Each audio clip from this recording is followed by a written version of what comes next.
অনেক চেষ্টা করতেছে এরা। আসসালামু আলাইকুম। আমরা আজকে পাশের চড়া শেষে কি করি তা আপনাদের সাথে শেয়ার করবো ইনশাআল্লাহ। তো আমাদের সাথেই থাকেন। আমাদের প্রথম কাজ হচ্ছে এগুলো খুব ভালোভাবে চেঁচে নিতে হবে, কোনো রকম ছাল না থেকে। তো আমরা চেঁচে নিচ্ছি খুব ভালোভাবে। তো আলহামদুলিল্লাহ আমাদের পুরোপুরি সাফা শেষ না। এখন এগুলো শোচল করবো।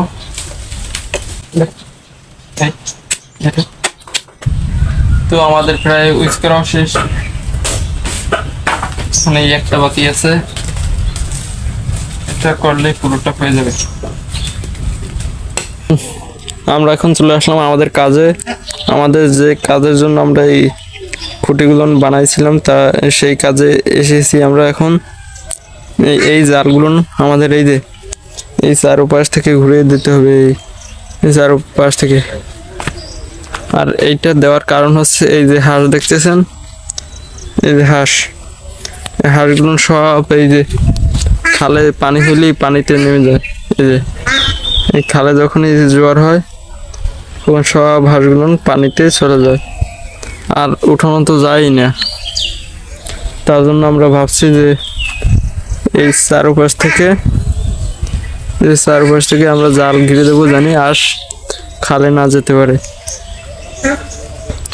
আর আরও একটি পাশাপাশি কাজ আছে আমাদের। এই খেজুর গাছের একটা ডেগা লাগবে, খেজুর গাছের একটি ডেগা। কি কাজে নেব তাও আপনাদের দেখাবো ইনশাআল্লাহ। আপনাদের দেখাবো এই ডেগাটা। অবশ্যই কেটে নিলাম। এখন এটার সাইজ করতে হবে, এর বেশি আমাদের দেখা লাগবে না। এইটা খুললে এনাফ, যথেষ্ট। এটার কারণ হচ্ছে এই যে খাঁচরা হবে, এই থেকে এসে আপনার মুরগির বাচ্চা যে এরকম লাড়া দেবো, মুরগির বাচ্চা সব চারিদিক ছড়ায় যাবে, এক জায়গায় ঢিপ দেবে না। অনেক সময় মুরগির বাচ্চা এক জায়গায় ঢিপ দেয়, অনেক সময় এই কারণে প্যারালাইজ হয়। আর দ্বিতীয়ত এইটা যদি কাটা থাকতো, এই যে পাতাওয়ালা কাটা, তাহলে যদি মুরগির চৌপাশে লাগতো বা গা লাগতো, গায়ে কোথাও কোথাও, তাহলে মুরগির অসুবিধা হইতে পারে। যার কারণে আমরা এই সুন্দরভাবে এই পাতাটা ফাইনালি আমাদের এই অবস্থা। দেখ মাশাআল্লাহ।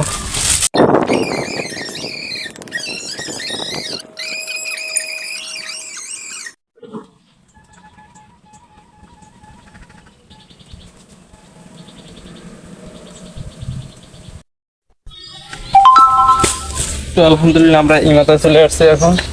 এই যে পুরোপুরি আমাদের টানা কমপ্লিট। তো ফাইনালি দেখেন আমাদের চারপাশ থেকে এই জালগুলো দেওয়া শেষ, আমাদের এটাও কমপ্লিট। এই দেখেন হাঁসগুলো এখন আর উঠতে পারতেছে না, পাশ থেকে চেষ্টা করতেছে অনেক, দেখছেন এখনো উঠতে পারতেছে না। আমাদের এখন এটা কমপ্লিট। আমরা এই চারপাশ থেকে জালগুলো ঘুরাই দিছি। এই দেখেন অনেক চেষ্টা করতেছে এরা যাওয়ার জন্য অনেক চেষ্টা করতেছে, কিন্তু যেতে পারতেছে না। এই দেখেন আপনাদেরকে একটা জিনিস দেখাই, এই দেখেন দেখেন কি বলবো আর। এই আমাদের পুরোটা জাল দেওয়াই শেষ, চারপাশ থেকে আমরা পুরোটা ঘিরে দিয়েছি।